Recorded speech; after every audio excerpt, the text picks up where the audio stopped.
各位观众，大家好，欢迎大家今天来到以终为始，汉学至善与大师对话系列。很高兴今天我们邀请到国立台北艺术大学建筑与文化资产研究所林保尧教授来到成大，跟我们分享他的学经历历程。他的学术非常的渊博，从师培生来到国小教学，然后到日本竹坡大学攻读博士学位，回国后也担任非常多的行政工作。保尧老师无论在美术史、艺术理论以及文化资产都有相当大的研究。保尧老师的研究与学术也相当的丰富，也曾经荣获教育部优良教育人员以及金书奖、金鼎奖等多项奖项，是一个深具学术研究与实践影响力的学者。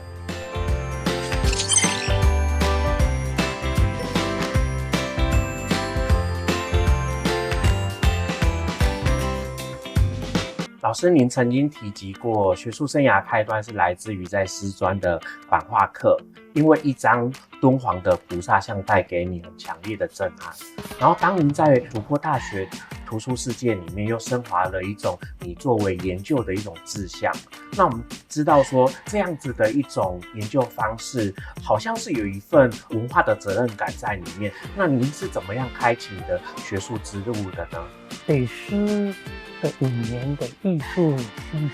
学习呢，是让我们感觉到有个机会接触到敦煌菩萨头像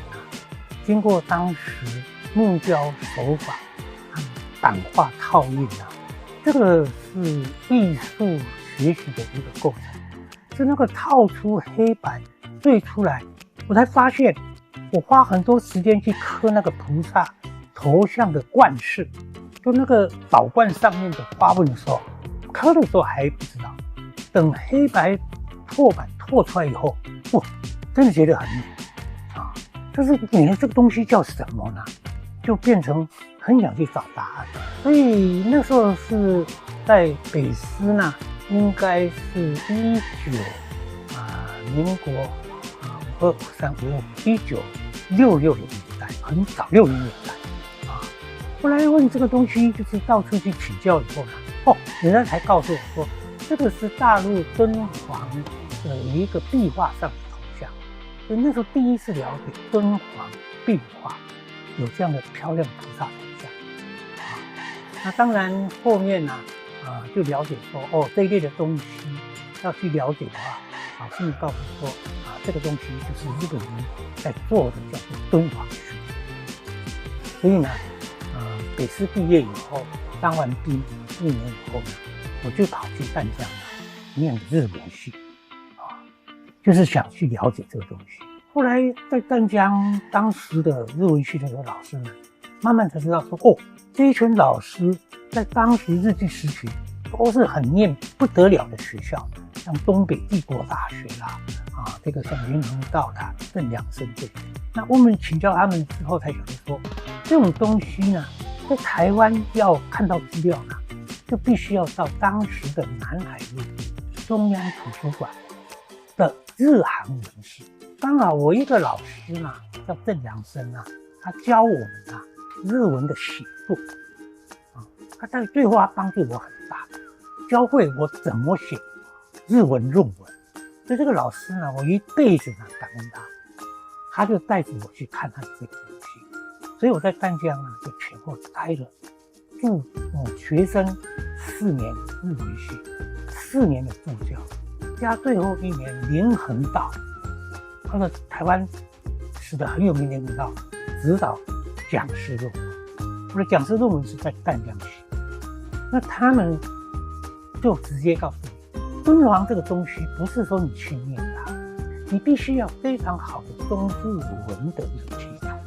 所以在老师的指导下，就写了中日文化南北朝的一些相关的小论文。所以我在淡江的讲师生的论文是中日的文化交流。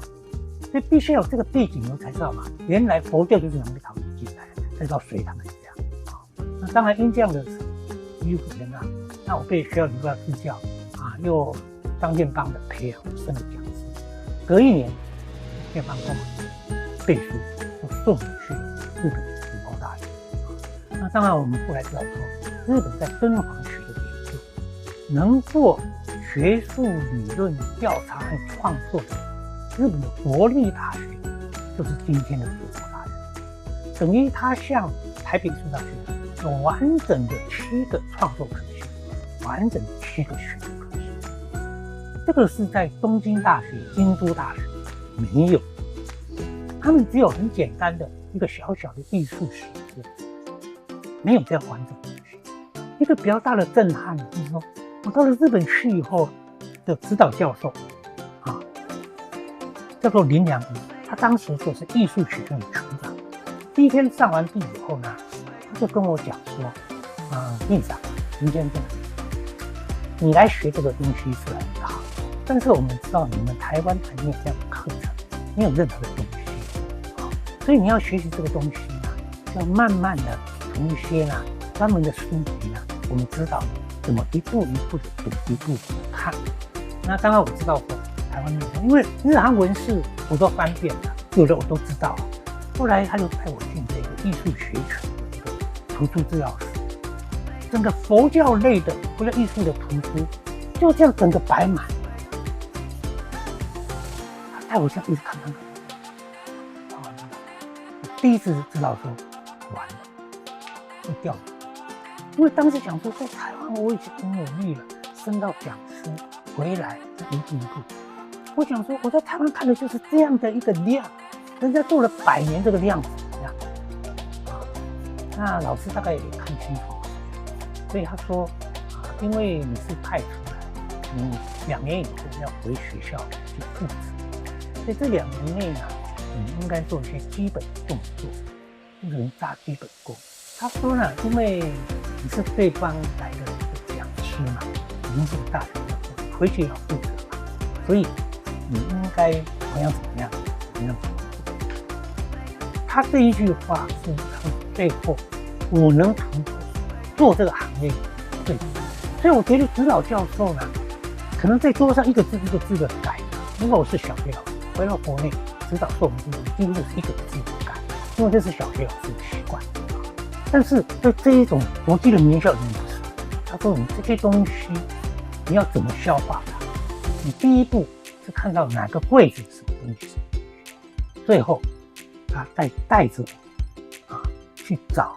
第一学类里面佛教学的这个教授。文化的使命不敢说，文化感的责任告诉你知道，我在这边第一个我怎么搞懂，第二个这个搞懂以后呢，我怎么回到国内，让国内人再来分享国内人落实敦煌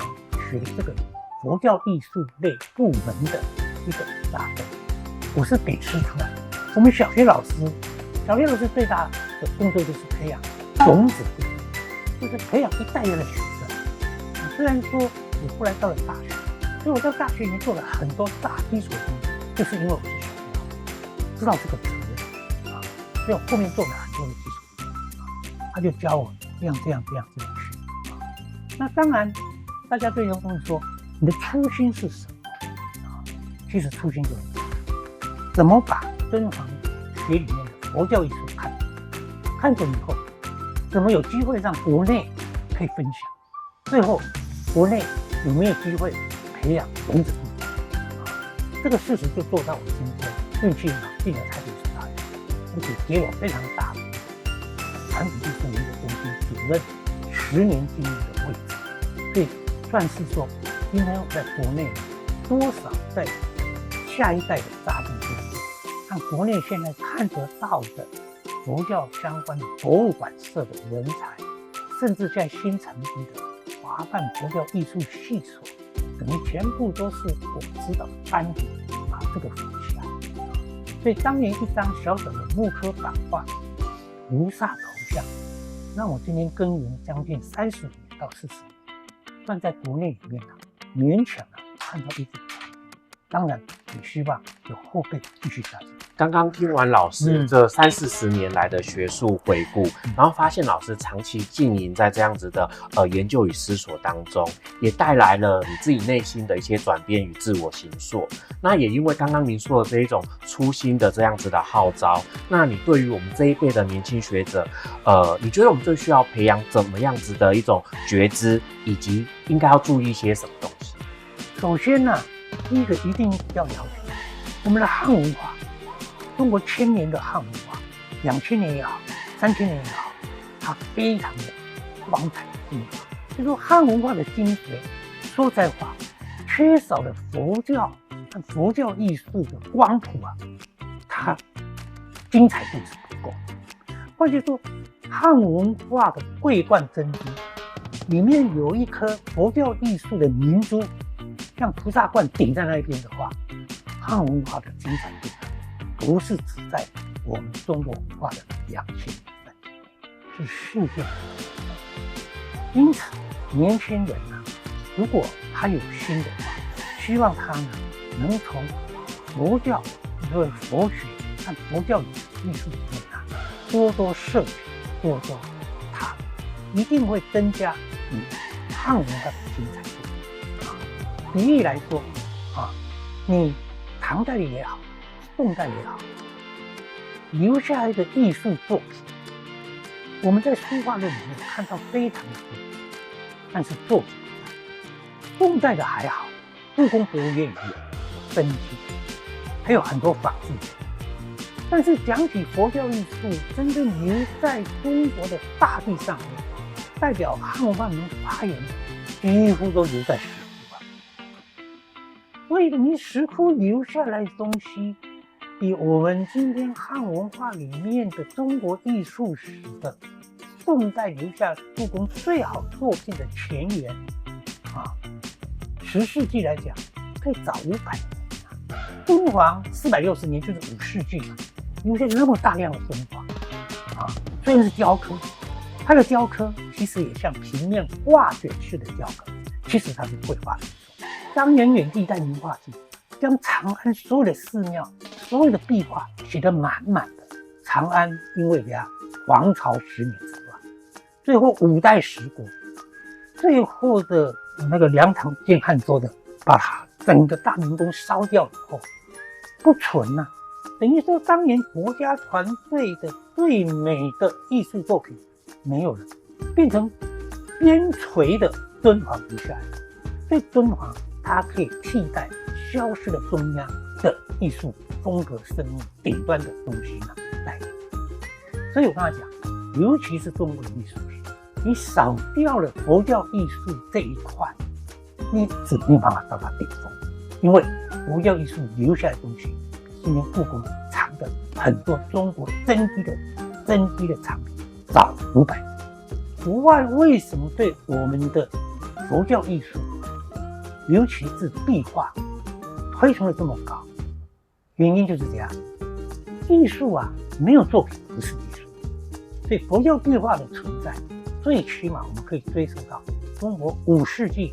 到10世纪的宋代的地方，500年的真迹答案。所以这个精彩度，就是让我们的汉文化它的精髓度，尤其在艺术史的光谱度、亮度，能够像颗明珠照亮起。所以我觉得年轻人对艺术，可能你认为说它就是表演舞台，那任何的表演舞台的艺术，时间久了就变传统，就像妈祖绕境所有一切一样。但是我们的佛教的壁画、佛教的雕刻，事实它就是具备这个功能。很期待年轻人这个戏。好。老师刚刚听到您的对话过程博通古今，我相信跟老师刚好在竹坡大学的艺术学群以外，因为我记得那时候刚好那个学校正在推动以学群作为核心的跨领域教育，在这样子一种跨域整合，是不是有影响到老师的研究事业？1980到1988，就是人家讲日本经济的 No.1， 就是那个美国签那个广场把经济打垮之后，后来才知道日本。他经济这么起创以后，他发现他跟西方的科学、西方的一切的研究所以他就仿了美国的休斯顿科学家，所有的科学家融合日本自己的湖泊科学场。所以读坡大学这种大学其实是个科学场，很大，所以他就建立了个学类学群制度。因为我们自己去的地方叫艺术学群，隔壁就是体育科学学群，这边就是医学科学学群。因为这个三个比较属于专科特殊类，那后面呢有第一学类、第二学类、第三学类。后来我在艺术学群那边上，因为上过佛教，那佛教类的时候指导教授就叫我们要哪一类。他有一天呢，就带着去找第一学类里面开佛教学相关的、跟佛教艺术史有关的2个老师，就说以后你要到第一学把这2个老师的课把它修完。我那时候才知道学类学群，因为我们晓得日本是一个集体性的封闭的小社会，大家都晓得日本要自己打进他的企业群，你没有指导教授带进去，你没有办法进你的研究学群。所以这一个东西，我想日本学习到国际之后，他自己治理。那我们去了这个学校，刚好赶上了非常开放、多元化的这个是一个时机啦，运气。谢谢。老师，您这样子的艺术史视野啊，是透过哪些的训练跟自我的调整，从所谓的鉴赏走向具有历史脉络，或者是更整体的史观宏观来做这样子的学术研究？第一个呢，当然我们很实在的说，我们在整个的佛学、宗法学的研究，那是不如日本。就是到了今天。从80年代到现在40年的努力呢，已经将近有半世纪，在整个的统合国家人才、科系所整个储备还是很有用的。我们做佛教学或者做佛教艺术，在台湾的大学呢，没有不断的传统性的累积，等于说学术战略的失落日本不必说了。中洋文库、东方学几个文库，京大的人文科学研究所，和这一类就所谓的汉学同学，你都会看到100年前的调查考古资料。在日本，三菱重工、三井、永清文库、静家堂文库，这些背后呢，都是2次大战以后看起来国际大企业，他们都有一个文库。他们的文库是怎么来？收集100年吗？没有。大书库整个一口气埋上日本，成就研究中心，东大、京大各个大学的研究生专业的退休教授请来当理论，再招这个小的这个硕博士进来，一代一代接上去。而且他这个传统从战前我们看到今天的继承，这个是我感觉到台湾今天非常难过的地方艺术文化的失落。大学无法不断的传统的累积呢，其实就在国家政策制度与人才培养的时候，这是我很大的感觉。老师这么宏观的历史概念，然后从点到面，那我们大家都知道说，一个艺术品呢，它通常都放到博物馆，或者是放到某一个图录里面，作为一个静态存在。刚刚听到老师讲这样子的一种概念，那我们应该怎么把它重新放回，或者是把它放到应该归属的社会啊、文化甚至宗教世界里面来？艺术离开生活，其实就不是艺术，它就像我们今天在大学研究所留下来的最美的唐诗宋词，今天在哪里？在研究所。在这个角度来看，佛教艺术呢，其实也是一个契机，因为今天的台湾的佛教团体基本上都认同所谓的人间佛教，不会把佛教摆在丛林里面。对，那个是他们修行固定的长期，也知道要关照这个社会，所以人间佛教的推动，我想会带起我们在佛教学、佛教艺术，甚至佛教跟民间信仰转换成文化生活的仪式庆典大概慢慢可以开展出来。这一点呢，倒是我很佩服佛光山呢，在4、5年前呢展开的每年12月25号世界神明宗教活动，不是台湾将来我相信10届、20届呢，这个会变成世界宗教文化的奇葩跟特殊化这一点呢，个人是没有办法，一定要透过宗教传承。我相信台湾的努力是可以慢慢发展，相对的也会延伸到学术圈，这是我们期待。老师那么宏观的世界观啊，我想到应该跟老师博览群书有关。尤其我知道老师在学术生涯中呢，翻译似乎是扮演一个很重要的关键角色，而且呢，也是一种跨文化知识体的一个引荐跟重构。尤其我知道老师在竹坡大学修习日文修辞学的时候，也对于佛教的一些语言进行一些调整，包含对于汉文化圈核心思想这样子的讨论。老师可以分享一下你当时的一些研究方法跟跨文化的理解吗？回来呢，需要教这一个日文修辞学的关系。当然，被当时系主任要求说要学这个东西。我去那边以后才知道这个东西，也请教了老师，听了这个课。我最大的感受就是说，我们佛教汉语经典有“旦那”这2个字，但是因为念了修辞学以后才知道说，日本的家庭关系的用语里面，最重要的妈妈对爸爸的称呼叫做“旦那样”。我第一次看到说，我念佛教的时候，旦那是师祖，怎么在日本的修辞学里面，一个家族的一个构造的语言里面，阿姨啦、舅子这种称呼里面，一个很重要的核心叫旦那样。当然就请教老师，我才晓得说，这个师祖这个观念，原来在日本古代家族的构造里面日本的女性可能她的身份在当时的社会家里面是比较低层，称作先生的时候，把先生当作养他一样，与师祖供养他，所以用师祖就等于是高僧对供养者的一个称呼一样，旦那样。这个转变还有我们当时在查一些相对的英文字，发现说汉文化的源头在日本的影响之大所以想要把自己的修辞学学好来汉文化本身的原意也得到保护。所以这个时候就知道我们要掌握自己的汉文化。汉文化里面我们最精彩的汉译大道，汉译大道真的要，但是这个进步很难。指导老师给我很大的帮助，给我记忆。第一个就是这样他开了3本书，第一本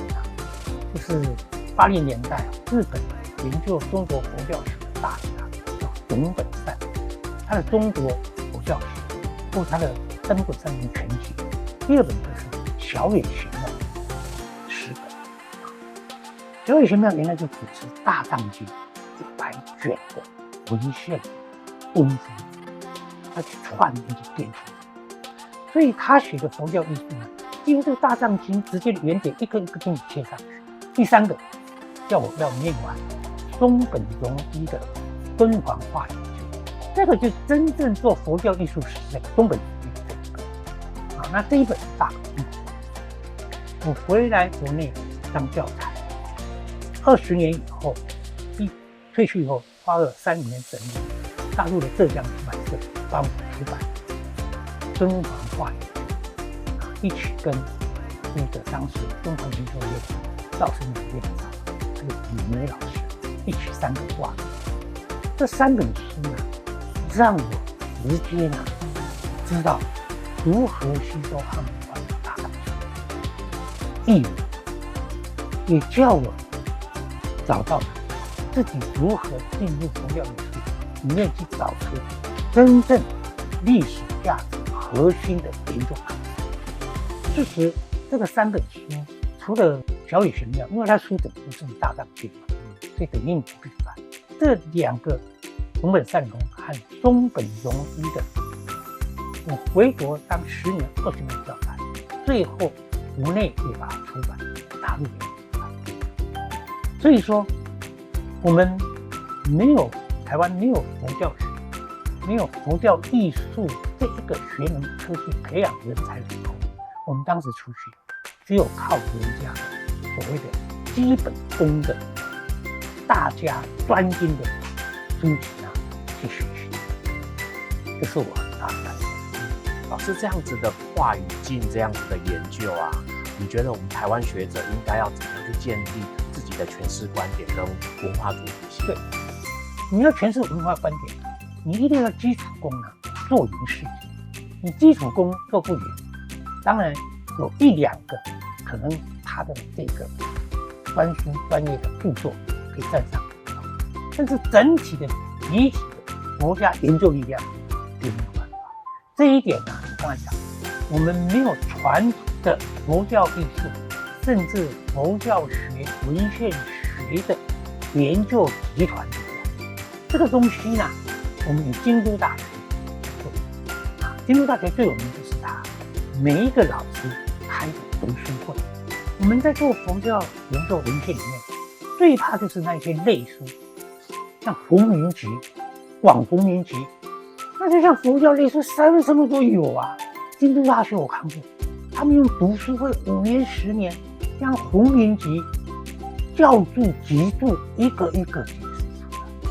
这个《广弘明集》这个多大本啊！做完这一群读书会的人，在开发自己的研究课题。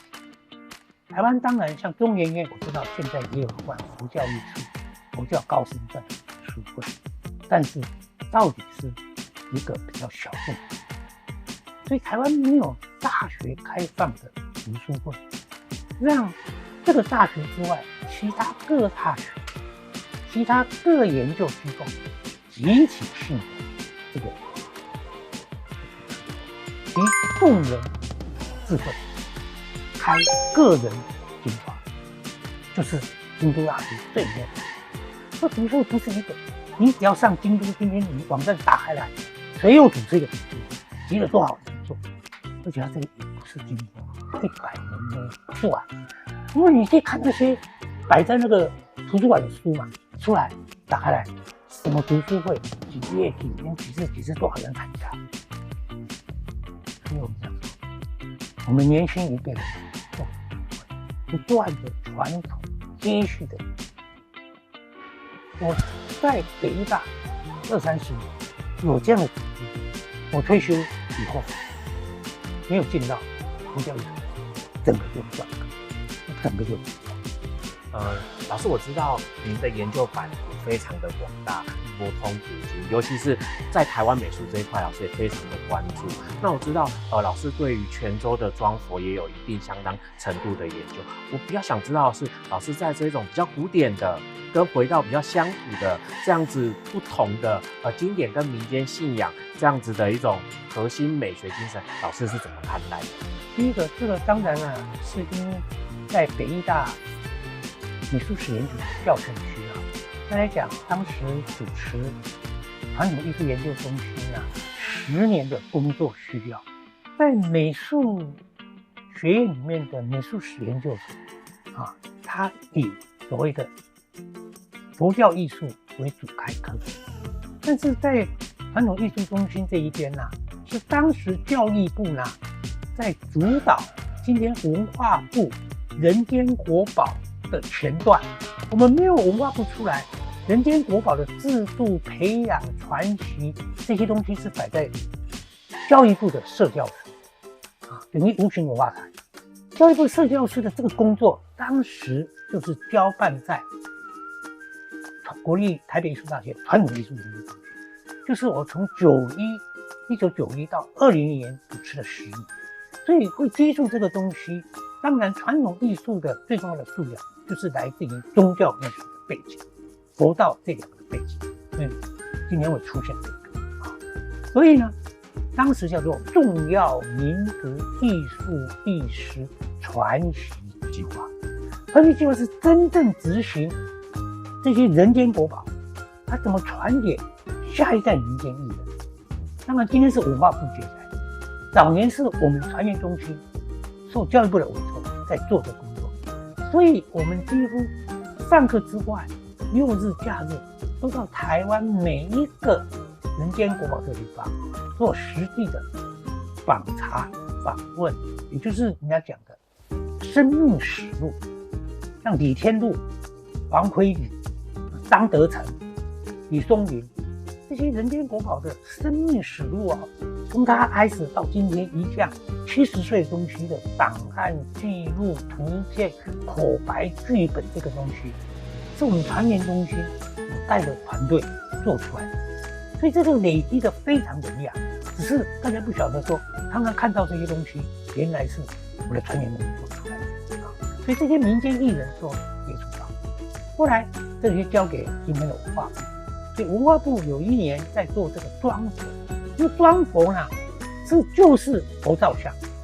神像，因为很少人直接做神像、佛像为平起啊，我们就研究。所以施志辉的《装佛》这一本专文啊，这个东西呢，就叫我下进去。其实除了之外呢，其他的木雕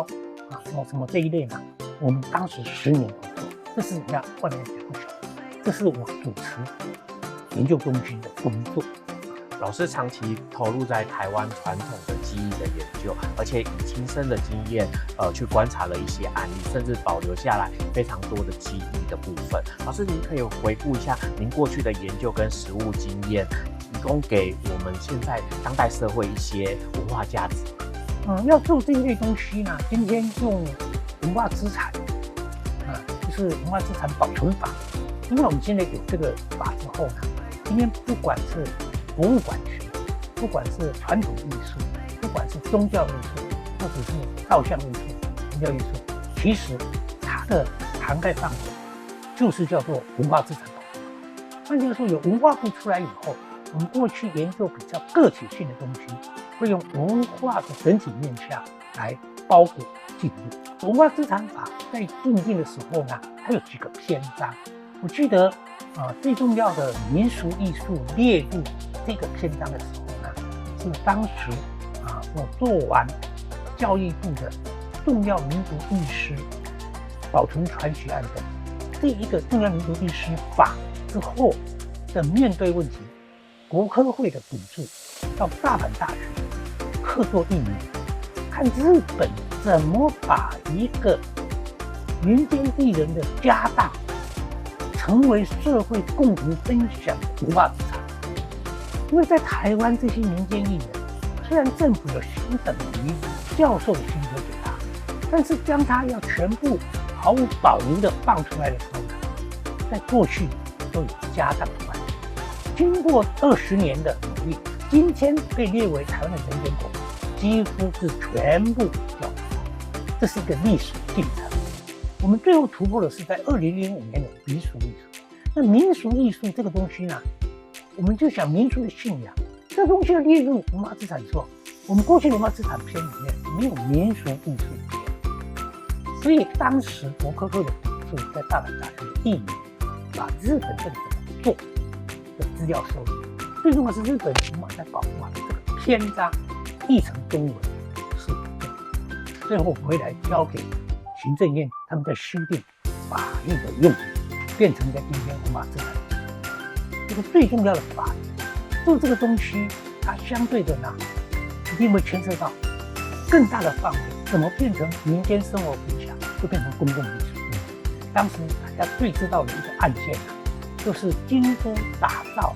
今天新宿副都心啊，新宿盖这个副都心的时候呢，也非常重视传统的东西，国民的艺术视觉能否成为全民的视觉，而且变成国际文化观光的焦点。所以当时呢，新宿副都心的公共艺术计划是全世界的高标，有实践作品。那这一本呢，我规划设计者，我记得当时我们也取材，还有这一个报告，那这份报告呢，当时大概怎么样定？翻成中文就是这样。所以我最后为什么会写成一部台湾公共艺术的文化观？因为当时我们公共艺术还是夹杂在非常窄的一个艺术家和艺术群体的一个协会里面来决定艺术作品的好坏。人家是把公共艺术呢当作一样家，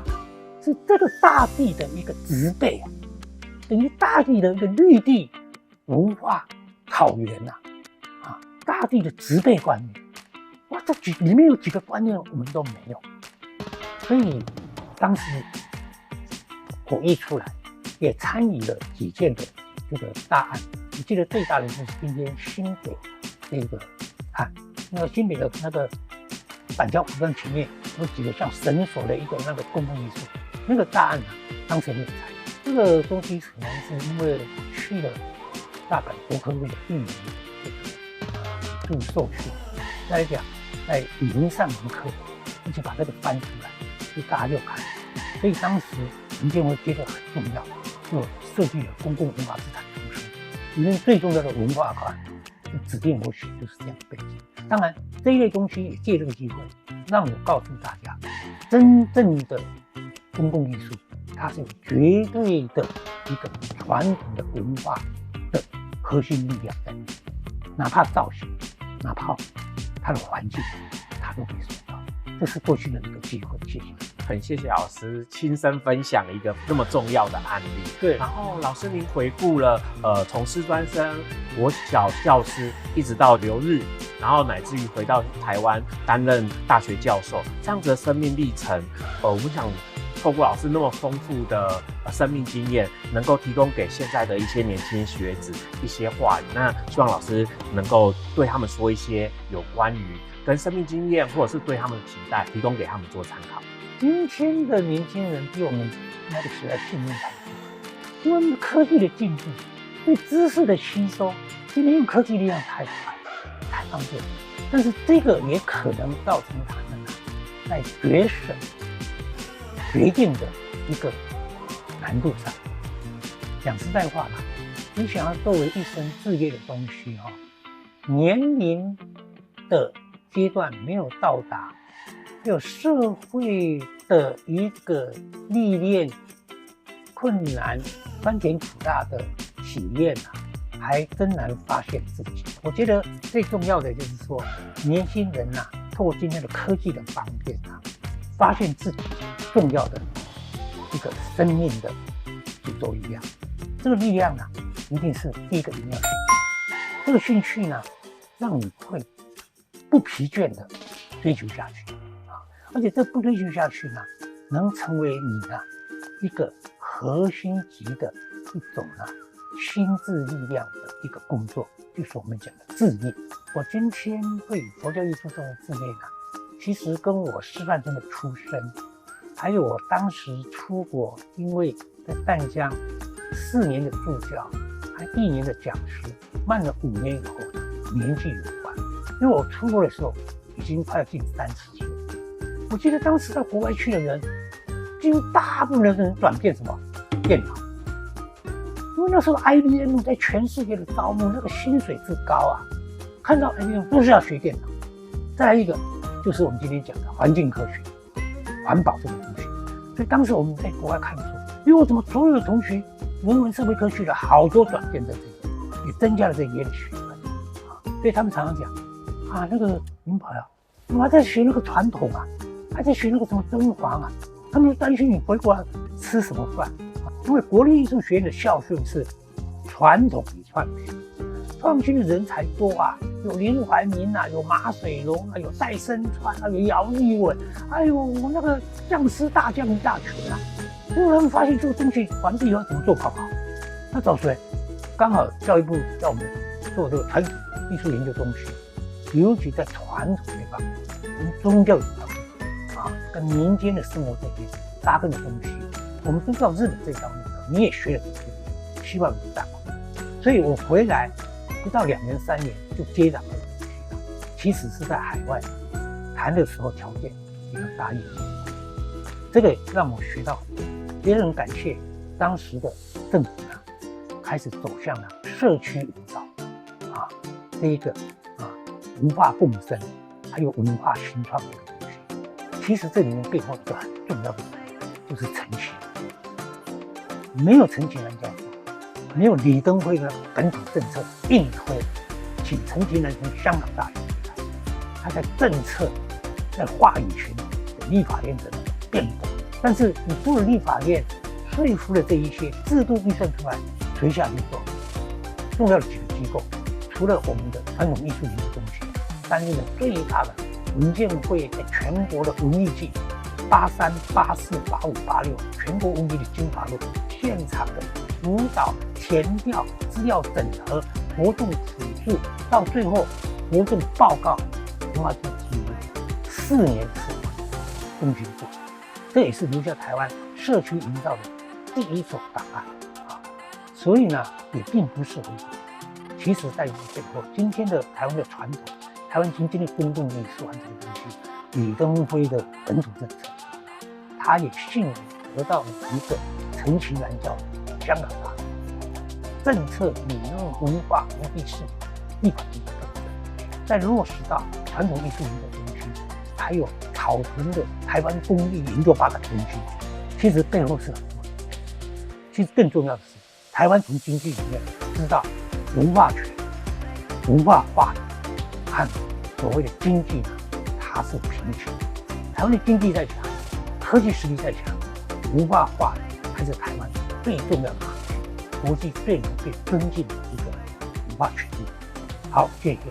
感谢老师这一次的访谈，然后从分享个人的学术养成到文化实践，这样子一种非常深刻的体验，我们看到了艺术史不只研究对象，更是一种生命、社会以及与时代同谐的道路。老师对传统艺术工艺、佛教艺术，乃至于刚刚提到的当代科技，都有非常深刻的反省与前瞻，开启了我们对于文化传承与崭新的视野。也再次感谢老师毫无保留的分享与珍贵的思考，也期待老师继续滋养我们这些后进们，为当代的文化书写下记录。